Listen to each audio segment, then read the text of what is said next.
ప్రకృతిని ఆస్వాదించే చోటే ఆతిథ్యం ఒక చక్కటి ఆలోచన చేసింది ఆంధ్రప్రదేశ్ ప్రభుత్వం. టూరిజం శాఖ అభినందించాలా.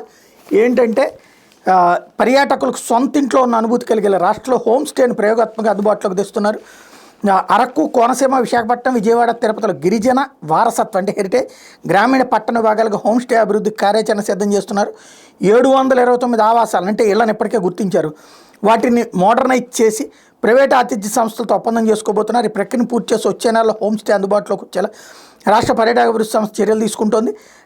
రాష్ట్రేతర ప్రాంతాల నుంచి వచ్చే పర్యాటకులకు సందర్శనీయ స్థలాల్లో అన్ని సౌకర్యాలతో అందుబాటు ధరలో వసతులు కల్పించాలని ప్రభుత్వం నిర్ణయించింది. పర్యాటకులు అత్యధికంగా సందర్శిస్తున్న ఉత్తరాఖండ్లో విజయవంతంగా అమలవుతున్న హోమ్ స్టే విధానాన్ని రాష్ట్రంలో కూడా తేవాలని పర్యాటక అభివృద్ధి సంస్థ చేసిన ప్రతిపాదన చంద్రబాబు తాజాగా ఆమోదించారట. చాలా మంచి ఆలోచన. వాస్తవంగా తక్కువ ఖర్చుతో కనుక ఈ స్టేస్ ఉంటే కనుక చాలామంది ఉండటానికి ఎక్కువ రోజులు ఉండటానికి వీలవుతుంది. తద్వారా టూరిజం ప్లేసెస్కి మరింత వెసులుబాటు లభిస్తుంది.